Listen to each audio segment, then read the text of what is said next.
Hey everybody, welcome into another edition of Soccer Talk. I am digital producer Greg, joined as always by Bo Williams for another busy week of soccer. How are you doing today, Bo? I'm doing good. I'm doing good. Just trying to stay dry today. Yeah, I think that's the key. So it's good to be inside somewhere, right? Rain continues to come down. Easier said than done. Yeah. And yes, I know the groundskeepers of the Yeah. of the greater southeast are scrambling now to preserve the playing surfaces while they still can, as we get truly drowned just under a dumped on. torrent of rain, That is torrent for of sure. rain. That is for sure. I'm sure there's a lot of canceled games, but still, yeah, you're right. Groundskeepers, this is a nightmare. I mean, it's great to see the rain, but my goodness, it's going to do a pounding on some of these fields, and when they do get out there and play eventually, hopefully they'll have them ready. So, yeah. But, hey, it is what it is, right? Exactly. Lady Vols were supposed to go down to Gainesville today.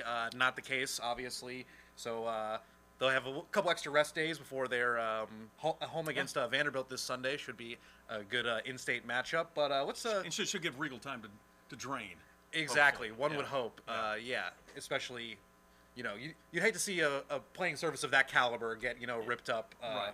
And when it's soggy. And we saw it. Granted, it wasn't like days of rain, but the last match we showed here on WAT, we had just like this downpour. Oh yeah. And it was puddles everywhere on that field. It was a Chattanooga game, and then the next thing you know, 10 minutes later, it's like, did it rain out there?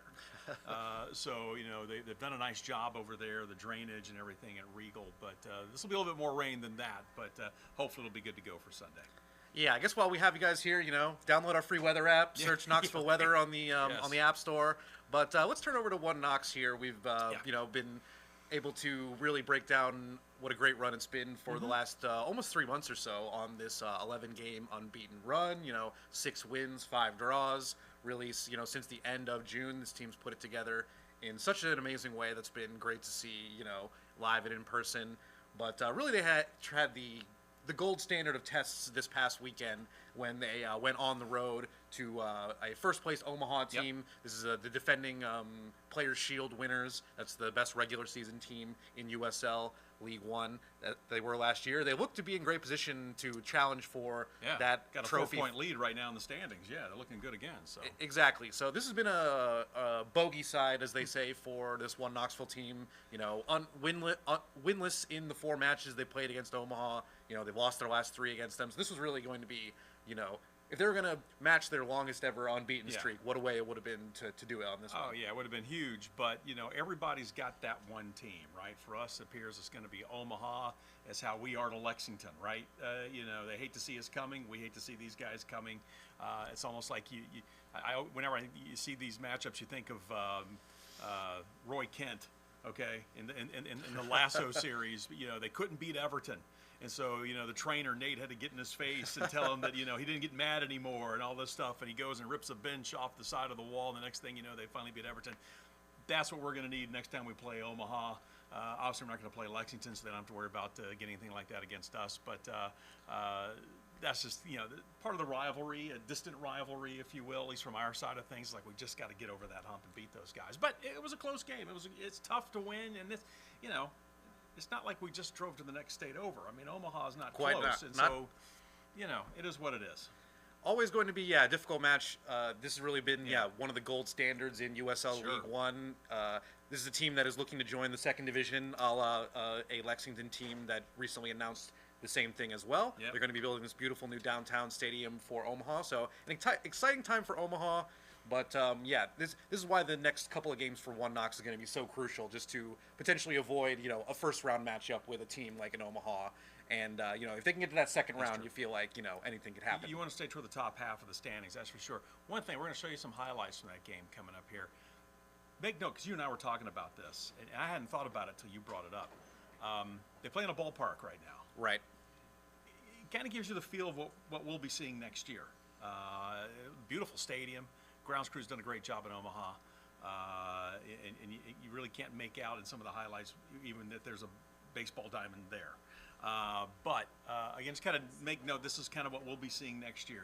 It's a great intimate atmosphere, it seems like, for any sport, but it'll be good for soccer as well. Absolutely. They've done, a great job with that stadium. They share with one of the minor league affiliates for the Kansas City Royals, I believe, is up there in Omaha, the Storm Chasers. So yeah, keep an eye on that when we take a look at these highlights. Yeah. I just wanted to make a couple of notes from the starting lineup here for One Knoxville. We always talk about, what is that best front three for One Knoxville. Everything else kind of seems pretty set when you're talking about the defense and most of the midfield positions. Zaragoza has come in and really has been one of the more regular selections in that attack after Kempis Tequila. I think, in this lineup formation, he's probably in that higher up, number 10 type position that we see Seaver Haugley's name in right now. But I guess the big one here is Rich Ballard making his first start for a One Knoxville team after he, scored that great winner against Lexington to give them all 3 points. This is, a player I've long said, with his attacking one-on-one ability, his ability to dribble, it does really provide a nice asset to a One Knoxville side. So it's interesting to see, at this point in the season, a couple of those starting positions do seem still up for grabs, and just waiting for a player to really grab it by the scruff of the neck and say, hey, this is my position. Yeah, and it is. And at the same token, also, it kind of says, well, we've got some options. And that's something else you like to see going in to the postseason here, which will be upon us here before we know it. If you're able to kind of move some guys around, start guys in different spots, or just kind of rotate, whether it's up top or in the midfield. Again, it gives you some options, which is great to see. Getting into what we hope will be a long playoff run, at least a couple of series worth there to take home a championship. Absolutely, and a very rare no Danny Fernandez in the starting lineup. Yeah. Very rare occurrence for this One Knoxville team. That back three is just so solidified. But Sean O'Hearn, I think, has really taken a nice step in his second season with this One Knoxville team and has shown to be, a reliable contributor, whether he's in that third center back position or he's a little bit higher up in one of those wing back positions. Let's take it off to the 31st minute here, where One Knoxville is dealing with some pressure from a Union Omaha side off of the throw-in. We see this initial cross that gets repelled, but those second balls, as we've seen, can be so critical. And just Rich Ballard gets caught up right up field just a little bit, enough for the Union Omaha attacker to get behind and put in a nice cross to the back post for Charlie Ostrom scoring his first goal for this Union Omaha side. And I think this just goes. This is an example of sometimes when you do insert a player with not as much, regular starting experience, Ballard just pulls just a couple of steps too far forward. Mm-hmm. Then all of a sudden that ball goes in behind him for that cross that eventually leads to the goal. But really unfortunate, but like we said, when you're playing an Omaha side of this caliber, the margin for error is very, very minimal. That shows why they're the top of the league. Right there too. I mean, they could have easily dropped back at some point there, but no, they kept the pressure up. Were able to get a key header there, keep the attack going, and continue to keep that pressure on One Knox and keep them really back on their back heels there for maybe a little bit more than what we were thinking was going to happen. But it was a nice goal. They converted it, and but One Knox still had plenty of time to try to find an equalizer. Didn't happen, but still a lot of time was left on the clock at this point. Just the way that this One Knox team is able to, make every single game close. That first goal of the game is just so critical. Sure. Sets the tone, especially when you're on the road like that. Absolutely. Yeah. And just before halftime, we saw some fireworks here just before the halftime whistle off the throw-in here. We see a foul by Pedro Dolabella on James Thomas of One Knox. Referee comes over, makes no buts about it, and issues the second yellow card to the number 9 for Union Omaha, putting them down 10 men for the remainder of this match. The first yellow card, some of the fans seem to take umbrage with, but when you come in late on a player like this, right. And step on their foot after the ball has left the area, you're really putting the ref in a tough position there too. Yeah. And it's almost always going to be another yellow card in that situation. It really doesn't give him much of a chance. And you've got to be smart as a player, too. Yeah, in stoppage time, it's rare to see a team as experienced. You're so close to going into the locker room, right, at that point. So not the smartest of moves, that is for sure. Exactly. It's really very interesting to see, last week we saw with the Lexington side, right. One Knox was the team that went down to 10 men, and we saw them really, show why they're such a organized and resolute and difficult team to break down. So it's interesting to see the other side of the coin in this match, where they have the opportunity to, exert some pressure on a team that goes down to 10 men. And they did have a couple of opportunities to do that in a second half, as we saw. But unfortunately, it wasn't to be. But we saw a couple of really interesting chances here. Really nice combination here that starts with Kempis Tequila, feeds it into Frank Ross, who, gets it into the 6-yard box, and Callum Johnson just inches away from equalizing this match here. Goes off the post, unfortunately. But like we said, so many of One Knoxville's best chances come when you get Tequila on the ball around the 18-yard box. He's so good at, the timing up those through balls to his the teammates' runs, well, that's what we're seeing him going into the box in his own right. I mean, he's having a great season. You look at his numbers this year, and that shows you why there. And again, a great opportunity. And granted, that was in the 75th minute, still plenty of time, but you're thinking, hey, as long as you're generating those opportunities, that's going to be key. And keep in mind, what we got down here, Knoxville had not conceded 2 goals since mid-June, right? Mid to late June. That's right. So we had that going for us, and the fact that, okay, if Omaha was going to tack onto their lead, something special was going to have to happen on their side, because we're not known for giving up 2 goals in the game. So with that mindset, of course, we've been praising the defense all season long. The offense hopefully be able to focus a little bit more, keep some pressure up on the other end. And yeah, great. I think that sequence was very emblematic of a lot of potential for One Knox. I think that Frank Ross has got such a great opportunity to be a regular starter on that kind of left wing, and just he seems to combine so well with Kempis Tequila. And then we've seen Callum Johnson time and time again. He's so great at timing those late runs into the box and getting into those goal-scoring positions. We almost saw it pay dividends once again there for a Callum Johnson. Such a key piece to that midfield for One Knox all season long. We had him in here at the beginning of the season.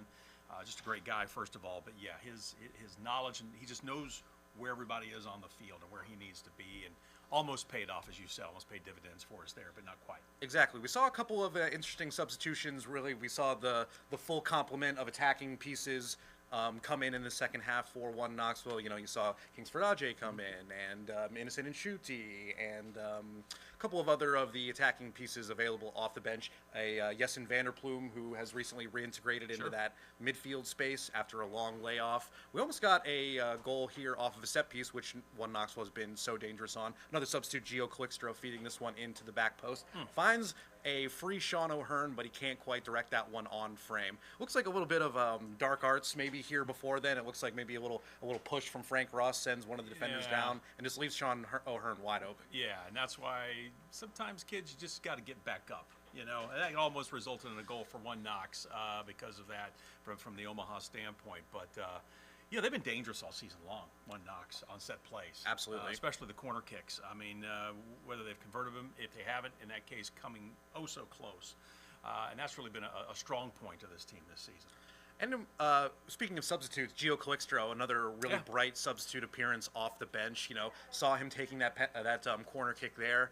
We see Kempis Tequila over most of the dead ball situations, but he has shown that he can have some really nice service, whether that's on a dead ball or as kind of that right wing back, taking players on one-on-one and then getting in that cross from the right flank. I think that Gio Calixto has kind of shown himself, I would say, to be one of the first, names off the bench. I think he's had the most consistent contribution off the bench.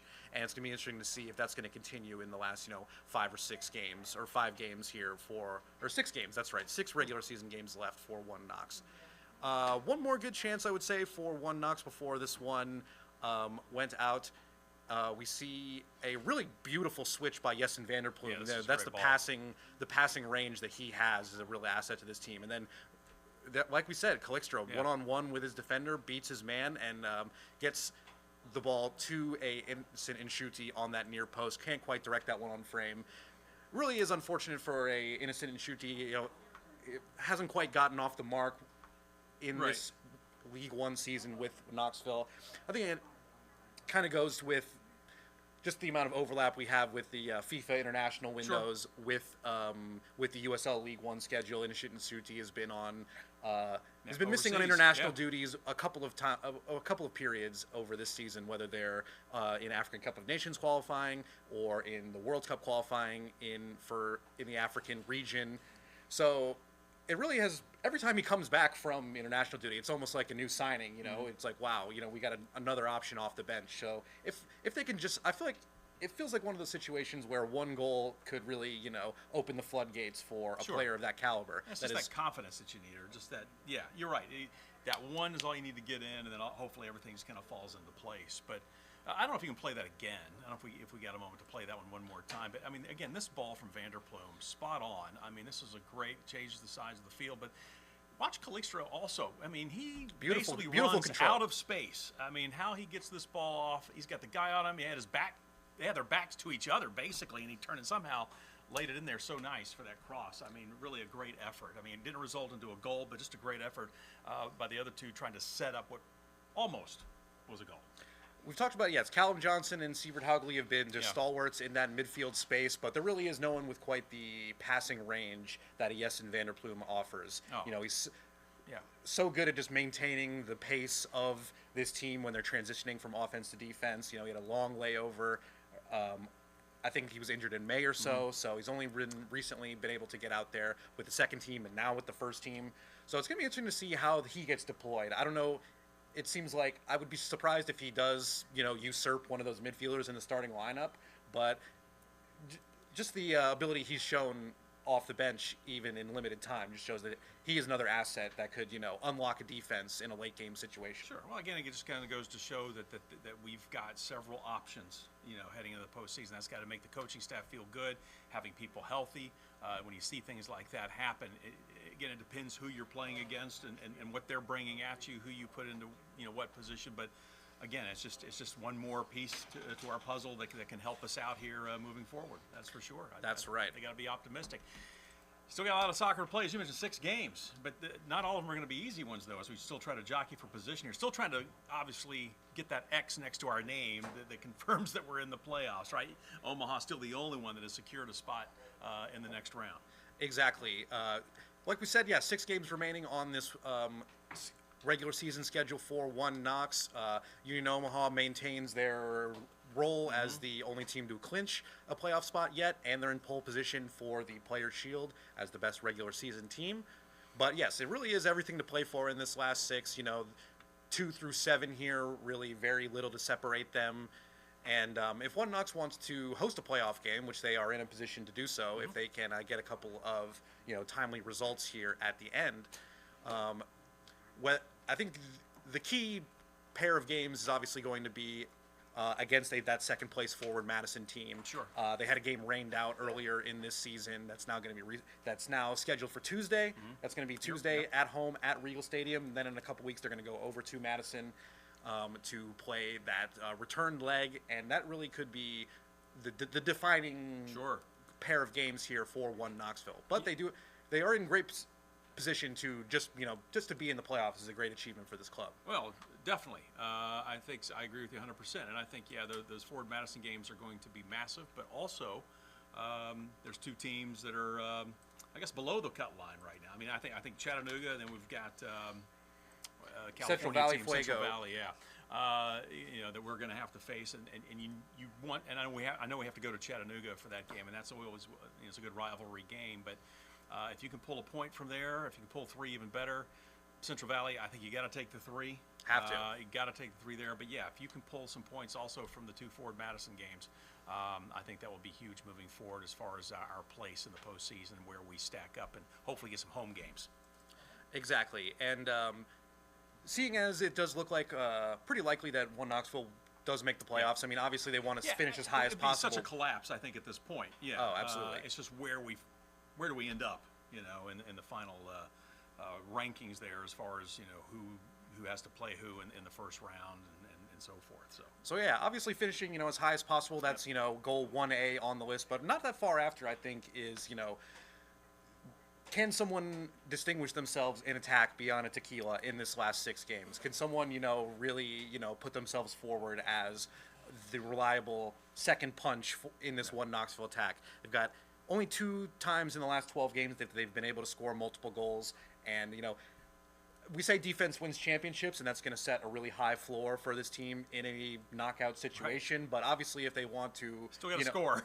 Exactly. If they want to, string together multiple playoff rounds here, it's going to take probably a couple of timely goals. And obviously, Tequila, he's in the running for the Golden Boot, top scorer in League One. But who is it afterwards? Is it going to be a Frank Ross, or a Zaracostas, or a Inshuti, or an Ajay?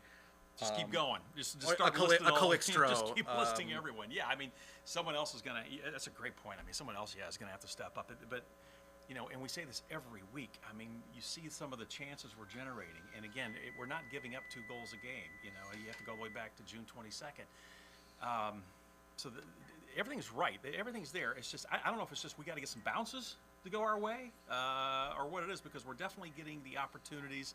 But yeah, they're going to have to figure something out here. That is something that we've been talking about, and I know they've been talking about it as well over there, is about trying to have those multiple goal games. But hey, like you said though, if defense wins championships, you got one of the best right now in the league. Yeah, it can take you pretty far. Yeah, so we'll see how it all plays out. But yeah, this will be a big game coming up on Tuesday. Get the win. Well, you see it right there. Win and they're in, and that's all they need to do. Just gotta. It'll be a tough game, but at least we get it here at home.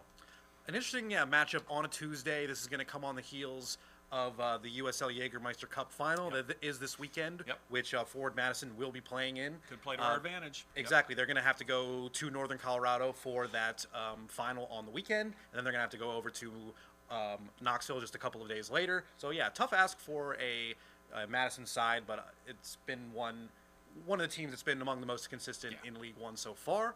I just wanted to maybe shout out the other team at Regal Stadium. The primary tenants. Right. The Lady Vols are off to a flying start for the fall soccer season. They dropped their opener against a tough Indiana program, but after that, it's been really flying from a really resolute team. 6 wins, 2 draws. They just started their conference play recently with a win against Ole Miss. Then they went over to Alabama and got a draw over there. And we're really starting to see some green shoots under Joe Kurt in year 3 as the manager of this Lady Vols team, following the departure of Brian Penske, who was really, one of the best coaches in all of women's soccer at the college level. Is now coaching a powerhouse Florida State team. So it's great to see the Lady Vols really, get off to a flying start. Yeah. And number 25. See some success for Joe Dirt. Yeah, exactly. Kurt, excuse me, Joe Kurt. No, Joe Dirt was a good movie. But yeah, number 25. 25th now in the country. It says a lot about the program. It gets you a lot of eyes, that is for sure. And unfortunately, as we mentioned at the top here, no game against Florida this week because of Helene rather. The storm causing all kinds of issues, so that had to be postponed. But we'll have a key game coming against a good in-state rival with Vanderbilt, and they'll get right back to it coming up this weekend. So, but if you get a chance, go out and support the team. Obviously, right now in the top 25, it's good soccer. It's great to watch, and then come right back on Tuesday night and support One Knox. Yeah, absolutely. Another busy week at Regal Soccer Stadium. A lot of exciting stuff. Talk about all the rain and the groundskeeper going, okay, now let's hope this thing holds, right? Let's hope the field comes out of all this rain okay, because they got 2 big games coming up here in the matter of just a few days. Tennessee's renowned turf grass management program being put through its paces this weekend, for That's sure. Okay. Everybody gets an A. If it looks good, everybody gets an A. But no, we've heard it time and time again from other teams that have come through here to play One Knox. How much they remark about the playing conditions at Regal. Exceptional. It is some of the best in USL One as far as that stadium is concerned. So they're going to be on top of it. We're kind of joking around, but everything will be great, and looking forward to it. Hopefully, 2 wins coming up this week. One for the Lady Vols, one for One Knox. Exactly. That's what we were hoping. It's been Speaking of wins, as we wind down the American soccer schedule. One of the showpiece fixtures in the United States is the U.S. Open Cup final, the oldest continuous soccer tournament in the United States. We saw it get contested last night in Los Angeles, with LAFC running out 3-1, a 3-1 win over Sporting Kansas City in extra time. It was great to see Sporting Kansas City take this one into extra time. It was a nervy final. You could really feel the pressure in the stadium, and This is a loaded LAFC team. Yep. You know, a couple of World Cup winners. You know, Hugo Lloris, Olivier Giroud from France. Giroud, definitely. And feel bad for our former One Knox standout Stephen Afrifa was able to come on for Sporting Kansas City in stoppage time, and you know, to play in a final. Yeah, this guy was playing in Knoxville in summer 2 years ago. You know. Oh, what a ride he's had here as of late. Yeah, I mean, the ascent that he's been on has just been amazing to watch. You know, just made his debut for Canada recently. Yep. You know, to play in a major final, beat the United States. Yeah, play in a U.S. game and against the U.S. and win at Sporting Kansas City's home stadium. So, yeah, what a busy summer it's been for Stephen Afrifa, one he's never going to forget. But this is good for LAFC. I mean, it was a good win their for first them. ever Open Cup. You know, part of it was kind of like, well, you know, maybe Sporting, they could salvage something from this season, you know, and I think that's kind of what they were thinking going into this game. I mean, you look at eliminated from MLS playoff contention. It's been another tough season for Sporting Kansas City, a team, a franchise that really, for years, was one of the better franchises. You Absolutely. know? But again, it kind of shows the strengths of the other clubs. I mean, you know, Colorado is having a great year this year, you know, and boy, they've been the doormat for a number of years in Major League Soccer. But so it's good to see them up there. But you know, part of it is kind of hoping that maybe Sporting could have pulled out something there, just kind of salvage something. But for LAFC, it's great, and maybe this will be their high point. You never know. I mean, Galaxy has finally figured out, gotten back to their old ways. So when it comes to LA soccer, you know, the Galaxy right now have kind of been tearing it up. You so know, impressive. LAFC looking up at them instead of the Galaxy looking up at them. So. But, you know, we'll see how the play. I can't wait for the playoffs. I'm just excited. Charlotte still has not, you know, we scored 4 goals in a game. We're still in the middle of the playoff hunt, you know. And I'm hoping your Nashville team, you know, they're clawing their way back into this thing as well. So it'll be interesting to see how this plays out. Yeah, we've got a fun playoff race brewing at the back end of the Eastern Conference. But yeah, we've got a lot of really heavy hitters at the top of both conferences. The 2 LA teams are just a joy to watch. You've got Miami in the East. That's who Charlotte has this weekend, Miami. Ooh, good luck. Yeah, I know. You know, Messi back in full flow. Yeah, Crew, Cincinnati and Columbus are both been you know, among the best in MLS this season and for the past couple of years. So yeah, very exciting finish to the MLS season that we've got prepped here. Really, the USL season also really shaping up for an explosive end. Yep. It's great to see the Women's Super League, the USL Women's Super League, get off the ground here in the last couple of matches. We saw Lady Vols score last night for Brooklyn FC in their first home game, so that was great to see. So yeah, a lot of fun stuff to talk about. So we'll have no shortage of content to discuss here on a couple of future editions of Soccer Talk, and we will see you guys next week. See ya.